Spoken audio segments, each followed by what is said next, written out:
What's up, guys? I'm Gangly Gaggles. And I'm Busta Wallop. And welcome to Fly Games. Today we have a delicious review for you for Resident Evil 7, a fantastic horror title released on January 24th. We happen to review it for the PS4, but it's also available on PC and Xbox One. Excellent. Yeah.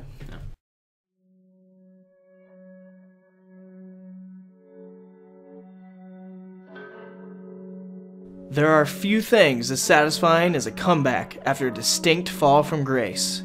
Capcom should be proud, for they have successfully brought back Resident Evil to its former glory, and have created here what is easily the best Resident Evil since 4, released over a decade ago.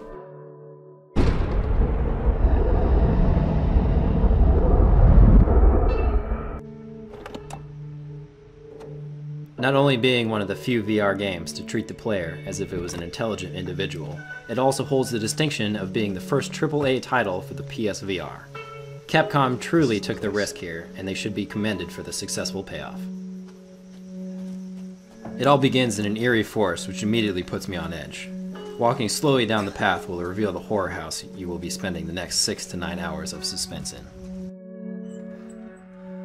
I can't tell you how good it feels to be trapped in a giant estate full of intertwined rooms, replete with strangely emblematic keys in order to progress through the increasingly labyrinthine environment.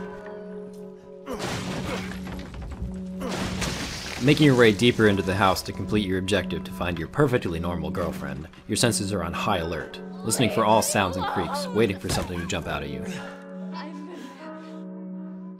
That old, satisfying feeling returns from the original trilogy, when you find the crow key and then do a mental scan of all the doors that were locked upon your first encounter, only to now say, I can go through there now, yes!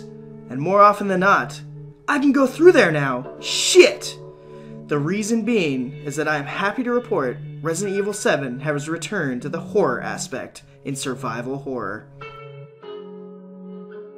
Resident Evil 7 does not rely on only cheap jump scares to make you fly out of your seat. Oh, fuck. It instead takes a page from the Silent Hill series, known for its impending sense of dread that builds and builds, until your nerves begin to fray under the pressure. Oh, fuck! Resident Evil 7 is a well-paced game, knowing when to have moments of silence and knowing when to break that silence with a well-placed encounter.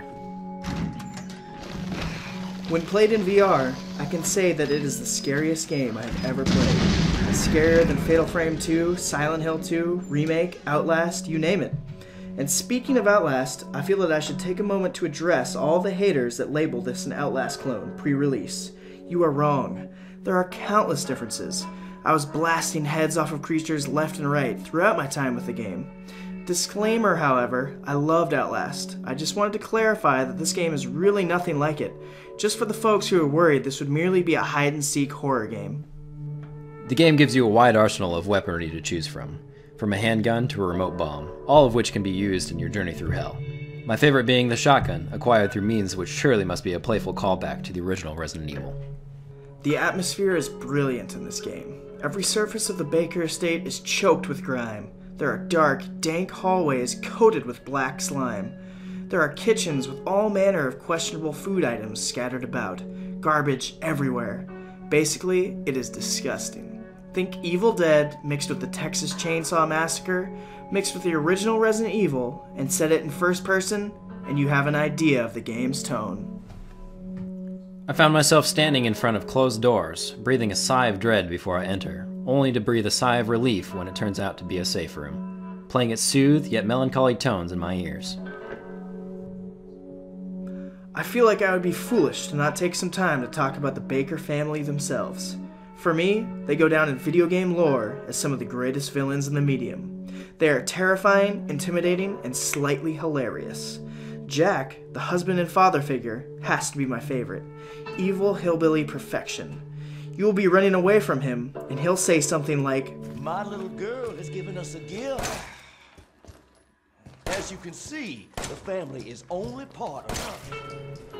One of the main tenets of the gameplay is the ammo conservation, for it remains scarce throughout. There were countless scenarios against the game's main enemy variant, the Molded, where I had but one shot left in my inventory, creating anxiety that the knowledge of missing could easily mean my demise. The molded are like a cross between a regenerator from Resident Evil 4 and a licker from Resident Evil 2 in appearance. They can come out of walls or the floor, usually when you least expect it. These ones you can kill. You can dismember them and blow their heads off with a well-timed shotgun blast, which is always satisfying. If there is one complaint I could leverage at this game, it would be the lacking enemy variety. There are only a few different variants of molded and some insect creatures. Expecting to be playing a game like the first, I wanted the game to be less linear and the puzzles to be more difficult. Instead, they leave behind a note with the answer to the problem to the puzzle, which is right next to it. And although the number of enemies does not reach Resident Evil 4 prestige, they remain terrifying throughout. So if Capcom doubled down on enemy variety for Resident Evil 8 and kept the same formula from Resident Evil 7, namely first-person mansion exploration, then we would have the greatest horror game ever made on our hands. Resident Evil 7 did not meet all my standards and expectations, but gave me a unique experience in the VR world, which I will cherish for the rest of my life. From the epic boss battles to the minor yet terrifying battles with the molded, permanently sealed in my nightmares. Emerging a different man from when I started this escapade, I will not look down upon the VR as a side project, but as a full-blown aspect to this game. I will respectively give it a 9 out of 10. I had honestly lost hope in the Resident Evil franchise. After 5 being just okay, and 6 being awful, I could have never foreseen Capcom creating this masterpiece. And that's without delving into the unlockable difficulties and items that are awarded to you upon completion of the game under various circumstances, such as beating the game within 4 hours or using the item box only 3 times. Of note is Madhouse mode, an ultra-hard difficulty that unlocks upon completion. This mode remixes enemy and item placement, resulting in a fresh playthrough for those that value replayability. This is one of the greatest comebacks in all of gaming, and why I feel safe in giving it a 10 out of 10.